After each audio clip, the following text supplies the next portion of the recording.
In our previous video, we talked about teamwork, how to handle disagreement, communicate better, and move forward as one team. But teamwork is just one side of the story because the next step and the equally important skill is leadership. Hello friends, I am Rakesh Kumar and in this video, we will explore what true leadership means.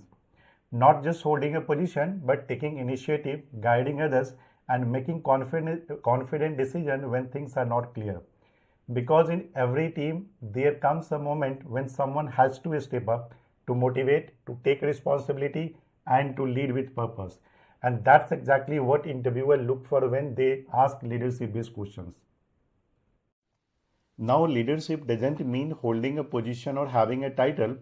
Even if you are a student or a fresher, leadership shows in how you take initiative, influence others positively, and help your group stay focused on results.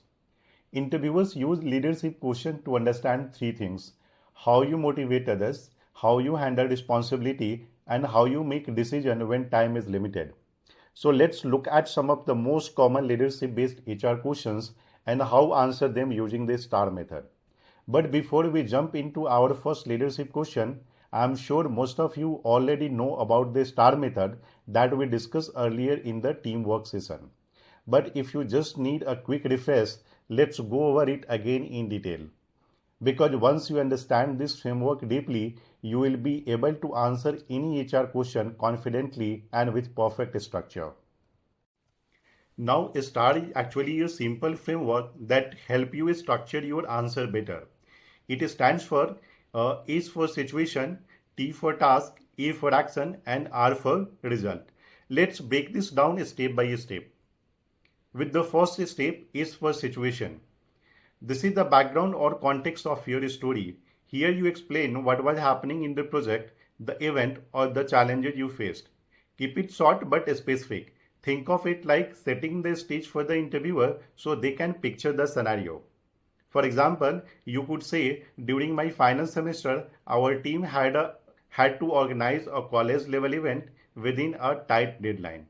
That one line already tells the interviewer where you were, what you were doing, and what the situation was about. So remember, this part could answer the question, what was going on.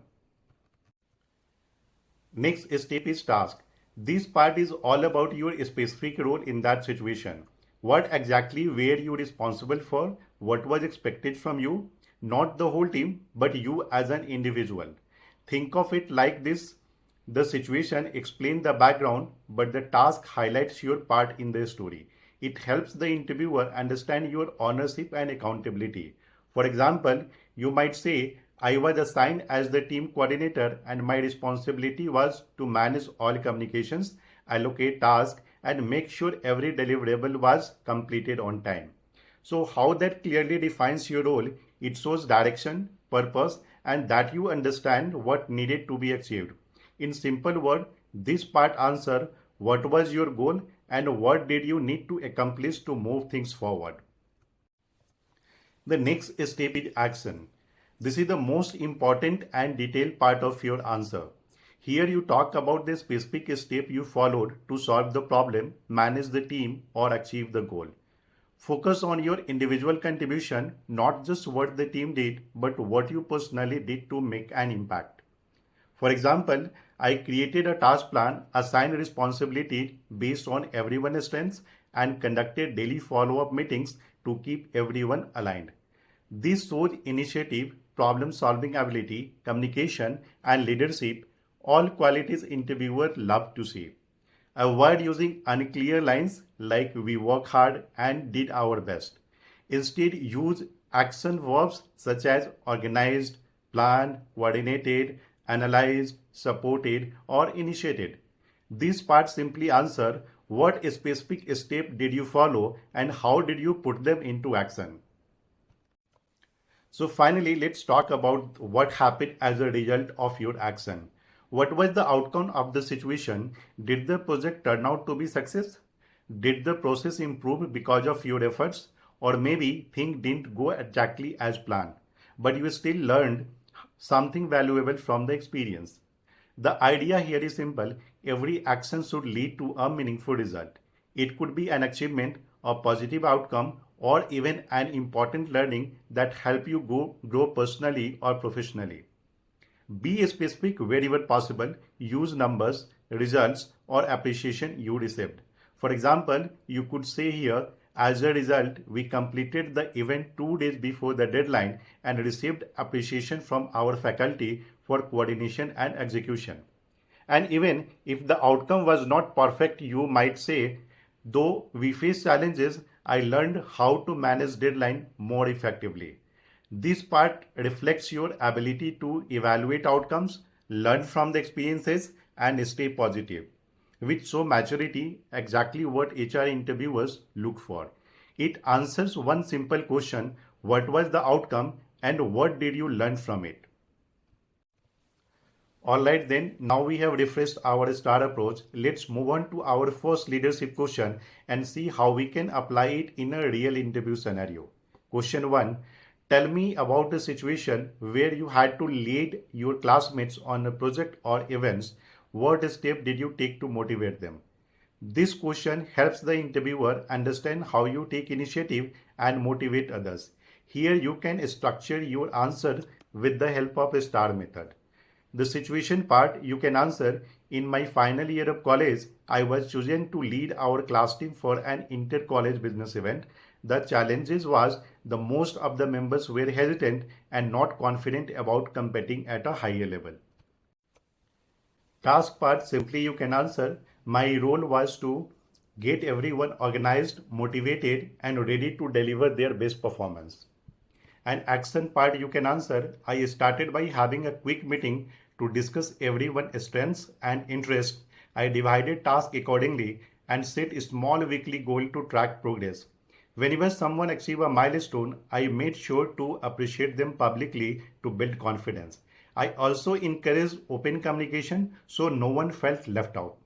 And the result part you can answer: as a result, our team became more confident and united. We completed all our presentation a few days early and ended up securing second place in the competition. The best part was seeing how teamwork and motivation turned hesitation into excitement. That was one example of how you can structure your answer effectively using the STAR method. Now let's move to our next question. Here we will see how you can show initiative, decision making, and your ability to guide others even in challenging moments. Question 2. If your team members are demotivated due to previous project failure, how would you inspire them to perform better? Here you can answer with STAR method. Situation part: during my internship, I was part of a small marketing team that had just completed a campaign which didn't perform as expected. The team was upset and motivation was really low. And the task part you can answer: as a team lead for the next project, my task was to bring back the team's confidence and re-energize them. And the action part you can answer: I began my organizing a short meeting not to point out mistakes but to appreciate everyone's efforts. Then together we identify what could be improved next time. I made sure everyone had a clear role and emphasized that failure is not the opposite of success, it's a part of it. To boost positivity, I shared small wins daily and kept the energy up. And the result part you can answer: this positive environment worked. The same team went to on a deliver much more successful campaign, achieving higher engagement and appreciation from our manager. It taught me that leadership is not about the blame, it's about belief. So that's how you can answer leadership related HR question with confidence, by showing that you can inspire, guide, and make decisions responsibly. Remember, leadership is not about position or power, it's about purpose, clarity, and courage. Now it's your turn, guys. I am leaving these two leadership questions. Try framing your own answer using the STAR method. If you are stuck, drop your question in the comment section with your email ID. I will personally share the sample answer with you. In our next video, we will talk about another powerful category, stress management, where you will learn how to stay calm, focused, and perform your best even in tough situations. So stay tuned and keep preparing with confidence. Now I have one humble request. If you are finding this video helpful, don't forget to hit the like button and subscribe to the channel. Your support really motivates me to keep creating more HR interview preparation video just like this. Thank you.